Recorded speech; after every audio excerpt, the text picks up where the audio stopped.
بسم اللہ الرحمن الرحیم۔ حضرات، آج مختصر بخاری شریف کی حدیث نمبر 278 کا مطالعہ کریں گے، اور ترتیب کے لحاظ سے یہ بخاری شریف کی حدیث نمبر 441 ہے۔ اس حدیث کے اوپر امام بخاری رحمۃ اللہ علیہ نے جو باب باندھا ہے، باب نوم الرجال فی المسجد، کہ مردوں کا مسجد میں سونا اس کے کیا احکامات ہیں، آیا وہ جائز ہے یا جائز نہیں ہے۔ عن سعد بن سعد رضی اللہ عنہ قال جاء رسول اللہ صلی اللہ علیہ وسلم بیت فاطمة فلم يجد عليا في البيت فقال أين ابن عمك قالت كان بيني وبينه شيء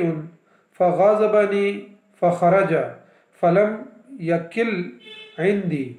فقال رسول الله صلى الله عليه وسلم لإنسان انظر أين هو فجاء فقال يا رسول الله صلى الله عليه وسلم هو في المسجد راكد فجاء رسول الله صلى الله عليه وسلم وهو مستجع قد سقط رداؤه عن شكه وأصابه تراب فجعل رسول الله صلى الله عليه وسلم يمسحه عنه ويقول قم أبا تراب قم أبا تراب رواہ البخاری۔ حضرت سہل بن سعد سعدی رضی اللہ تعالیٰ عنہ سے روایت ہے، انہوں نے فرمایا کہ رسول اللہ صلی اللہ علیہ وسلم ایک مرتبہ حضرت فاطمہ الزہرا رضی اللہ تعالیٰ عنہ کے گھر تشریف لائے، تو حضرت علی رضی اللہ تعالیٰ عنہ کو گھر میں نہ پا کر آپ صلی اللہ علیہ وسلم نے پوچھا کہ تمہارے چچا زاد کہاں ہیں، یعنی حضرت علی رضی اللہ تعالیٰ عنہ کے بارے میں فرمایا کہ تمہارے چچا زاد کہاں ہیں، تو انہوں نے عرض کیا کہ ہمارے درمیان کچھ جھگڑا ہو گیا تھا اور وہ مجھ سے ناراض ہو کر کہیں باہر چلے گئے ہیں، اور انہوں نے یہاں نہیں سوئے، یعنی دن کا وقت تھا، یہاں قیلولہ نہیں کیا۔ تب رسول اللہ صلی اللہ علیہ وسلم نے ایک شخص سے فرمایا کہ دیکھو حضرت علی رضی اللہ تعالیٰ عنہ کہاں ہیں، تو وہ دیکھ کر آئے اور انہوں کہنے لگے کہ اے اللہ کے رسول صلی اللہ علیہ وسلم، وہ مسجد میں سو رہے ہیں۔ یہ سن کر آپ صلی اللہ علیہ وسلم مسجد تشریف لے گئے، اور جہاں حضرت علی رضی اللہ تعالیٰ عنہ لیٹے ہوئے تھے تو ان کے پہلو سے چادر گرنے کی وجہ سے وہاں مٹی لگ گئی تھی، تو رسول اللہ صلی اللہ علیہ وسلم نے ان کے جسم سے مٹی کو صاف کرتے ہوئے فرمایا اور فرمانے لگے کہ ابو تراب اٹھو، ابو تراب اٹھو۔ تو یعنی یہ نبی صلی اللہ علیہ وسلم نے ان کی کنیت جو ہے وہ ابو تراب کے ساتھ جو ہے نا، یعنی مٹی کے ساتھ ان کو منسوب کر دیا۔ اس حدیث میں یعنی امام بخاری رحمۃ اللہ علیہ نے جو باب باندھا ہے وہ ہے باب نوم الرجال فی المسجد، کہ مردوں کا مسجد میں سونا۔ تو امام بخاری رحمۃ اللہ علیہ نے اس سے پچھلے باب کے اندر جو ہم نے حدیث مطالعہ کی ہے اس میں عورتوں کے حوالے سے تذکرہ کیا تھا کہ آیا عورتوں کا مسجد میں سونا جائز ہے یا کہ جائز نہیں ہے، تو وہاں واحد کا صیغہ استعمال کیا تھا، کیونکہ وہ جو لونڈی تھی اور وہ مسلمان ہو گئی تھی اور پھر اس کے بعد اس کا کوئی ٹھکانہ نہیں تھا، تو نبی صلی اللہ علیہ وسلم نے ان کا جھونپڑا جو ہے وہ مسجد میں لگوا دیا تھا۔ تو وہاں چونکہ ایک ہی عورت تھی تو امام بخاری رحمۃ اللہ علیہ وہاں پر واحد کا صیغہ لے کر آئے، اور یہاں پر چونکہ اس حدیث کے اندر بھی حضرت علی رضی اللہ تعالیٰ عنہ واحد ہیں اور وہ مسجد نبی صلی اللہ علیہ وسلم میں جا کے سو گئے تھے، لیکن اس کے علاوہ باقی احادیث کے اندر بہت ساری روایات ایسی ہیں کہ جس میں اصحاب صفہ کے بارے میں اور مختلف وفود کے بارے میں یہ بات آتی ہے کہ وہ آ کر مسجد نبی صلی اللہ علیہ وسلم کے اندر سو جاتے تھے۔ تو اس وجہ سے جو ہے نا امام بخاری رحمۃ اللہ علیہ نے یہاں پر جمع کا صیغہ استعمال کیا ہے کہ یعنی مردوں میں سے کوئی ایک واحد مرد یا پھر اسی طریقے سے مردوں میں سے کچھ جماعت جو ہے نا اگر مسجد میں سونا چاہے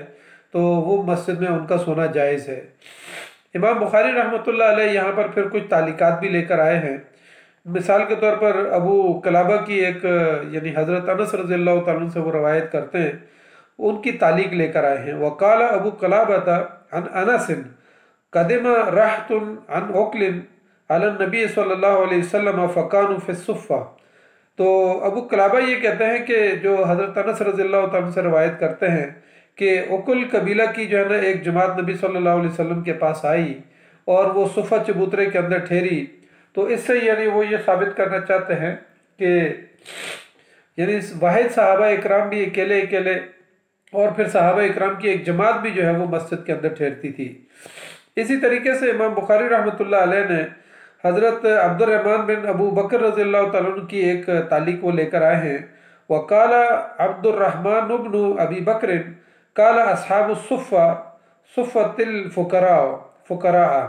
کہا کہ عبد الرحمن بن ابو بکر رضی اللہ تعالیٰ عنہ فرماتے ہیں کہ وہ جماعت جو ہے فقراء کی تھی اور وہ اصحاب صفہ میں سے تھے،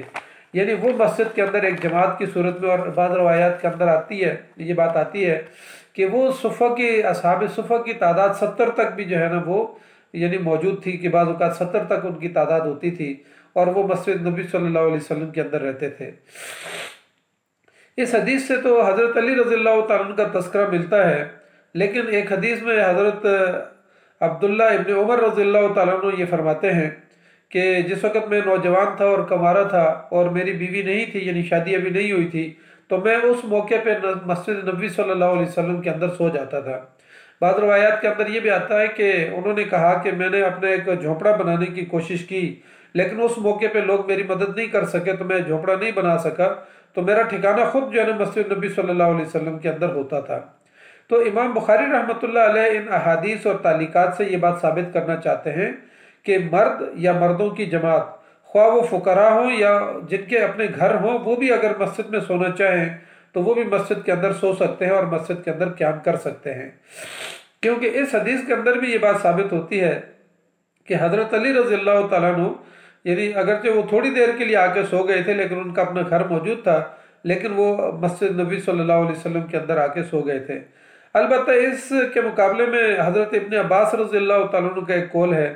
وہ یہ کہتے ہیں کہ مسجد میں رات کو سونے کی جگہ نہ بناؤ، یہ سنن ترمذی کے اندر یہ حدیث آتی ہے، تو حضرت ابن عباس رضی اللہ تعالیٰ عنہ ان کے مخالف ہیں۔ اسی طریقے سے امام مالک رحمۃ اللہ علیہ بھی وہ کہتے ہیں کہ جس آدمی کا اپنا گھر ہو تو اس کو مسجد میں نہیں سونا چاہیے، اور اگر ایک آدمی ضعیف ہے اور نادار ہے اور اس کے پاس کچھ بھی نہیں ہو تو وہ اگر امام مالک رحمۃ اللہ علیہ ان کو بھی جو ہے نا مسجد کے اندر سونے کی اجازت دیتے ہیں کہ اگر وہ سو جائیں تو کوئی حرج نہیں ہے۔ لیکن بہرحال بہت ساری تعلیقات اور روایات کے اندر یہ بات آتی ہے۔ مثال کے طور پر امام طبری رحمۃ اللہ علیہ نے حسن بصری رحمۃ اللہ علیہ سے یہ روایت نقل کی ہے کہ امیر المومنین حضرت عثمان بن عفان رضی اللہ تعالیٰ عنہ جب وہ امیر المومنین تھے تو وہ خود جو ہے نا مسجد میں آ کے سو جایا کرتے تھے، اور وہ یہ کہتے ہیں کہ یعنی وہ مسجد میں سوئے ہوئے تھے۔ حسن بصری رحمۃ اللہ علیہ سے جو ہے نا یہ روایت کرتے ہیں کہ وہ مسجد میں سوئے ہوئے تھے اور وہ اکیلے تھے، اور اس موقع پہ یعنی وہ ان دنوں میں وہ امیر المومنین بھی تھے اور وہ مسجد کے اندر سوئے ہوئے تھے۔ اس حدیث میں نبی اکرم صلی اللہ علیہ وسلم نے حضرت فاطمہ الزہرا رضی اللہ تعالیٰ عنہ سے پوچھا کہ تمہارے چچا زاد کہاں ہیں، یعنی ابن عم کہا، تو اس کا مطلب یہ ہے کہ وہ حضرت علی رضی اللہ تعالیٰ عنہ کا پوچھنا چاہ رہے تھے، حالانکہ حضرت علی رضی اللہ تعالیٰ عنہ حضرت فاطمہ الزہرا رضی اللہ تعالیٰ عنہ کے چچا زاد نہیں تھے،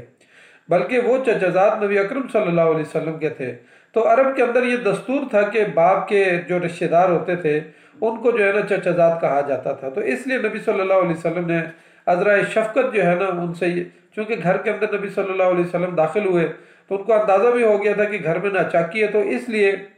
نبی صلی اللہ علیہ وسلم نے یہ نہیں پوچھا کہ حضرت علی کہاں ہیں یا آپ کے شوہر کدھر ہیں، تو یہاں یہ پوچھا کہ آپ کے چچا زاد کدھر ہیں۔ تو پھر انہوں نے پھر آگے سے سارا واقعہ بیان کیا کہ گھر میں ناچاکی ہو گئی اور وہ باہر چلے گئے ہیں۔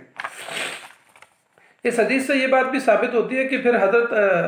حضرت فاطمہ الزہرا رضی اللہ تعالیٰ عنہ نے بات کو چھپایا بھی نہیں، بلکہ اپنے والد کے ساتھ جو ہے نا نبی صلی اللہ علیہ وسلم کے ساتھ پوری تفصیل سے جو ہے نا وہ بات بتا دی کہ وہ ناچاکی ہو گئی ہے اور وہ ناراض ہو کے باہر چلے گئے ہیں اور گھر کے اندر انہوں نے کیلولہ نہیں کیا۔ تو نبی صلی اللہ علیہ وسلم نے انہی راوی کو جو ہے نا وہاں بھیجا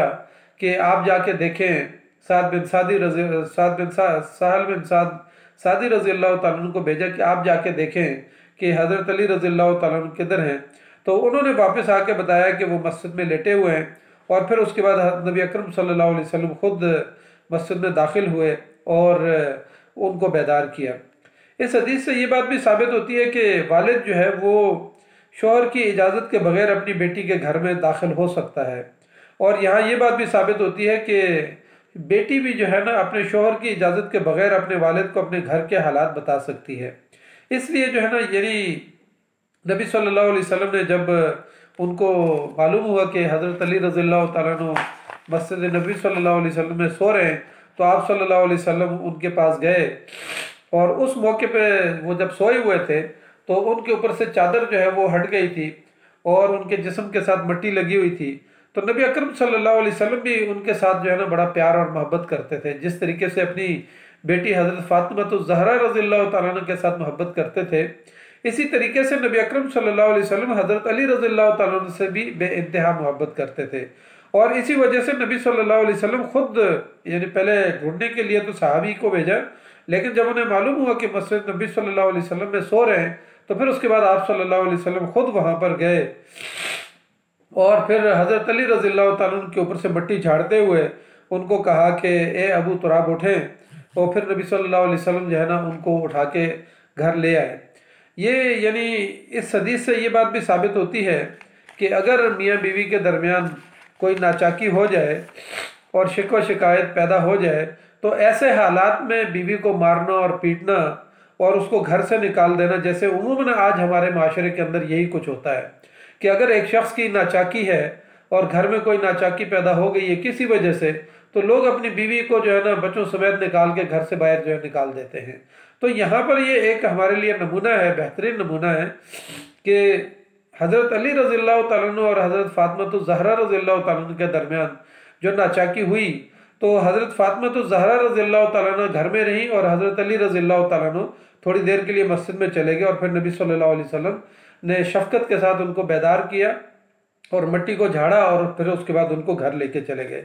اس حدیث سے یہ بات بھی سامنے آتی ہے کہ جس طریقے سے ماں باپ اپنی بیٹی کے ساتھ محبت کرتے ہیں،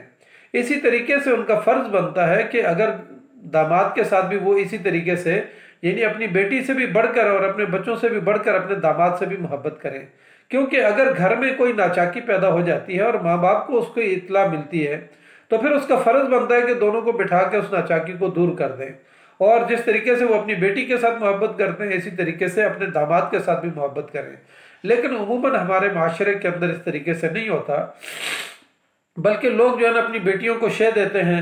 اور بیٹے والے جو ہے نا یعنی ماں باپ جو ہے وہ اپنے بیٹے کو شے دیتے ہیں۔ اس کا نتیجہ کیا ہوتا ہے؟ اس کا نتیجہ یہ نکلتا ہے کہ گھروں کے اندر ناچاکی پیدا ہو جاتی ہے، اور پھر وہ ناچاکی بڑھتے بڑھتے جو ہے نا اختلافات اس حد تک چلے جاتے ہیں کہ دونوں کے درمیان جو ہے نا اختلافات بڑھتے بڑھتے طلاق کی صورت اختیار کر جاتی ہے۔ تو اس لیے جو ہے نا اس حدیث کے اندر ہمارے لیے دونوں طرح کے نمونے موجود ہیں کہ ایک طرف نبی صلی اللہ علیہ وسلم اپنی بیٹی سے بھی محبت کر رہے ہیں اور حضرت علی رضی اللہ تعالیٰ عنہ سے بھی بے انتہا محبت کر رہے ہیں۔ اس لیے جو ہے نا بیٹی کے گھر کو بچانا اور اسی طریقے سے داماد کے گھر کو بچانا اور بیٹی کو بھی سمجھانا اور داماد کو بھی سمجھانا، تو یہ آج ہمارے معاشرے کے اندر اگر ہم نبی صلی اللہ علیہ وسلم کی ان احادیث کے اوپر عمل کرنے والے ہوں تو ہمارے گھروں کے اندر وہ ناچاکیاں پیدا نہ ہوں جو آج ہمارے معاشرے کے اندر عمومی طور پر پیدا ہو چکی ہیں۔ تو ہم اللہ تعالیٰ سے دعا کرتے ہیں کہ اللہ تعالیٰ ہمیں اس حدیث کو سمجھنے اور اس پر عمل کرنے اور اس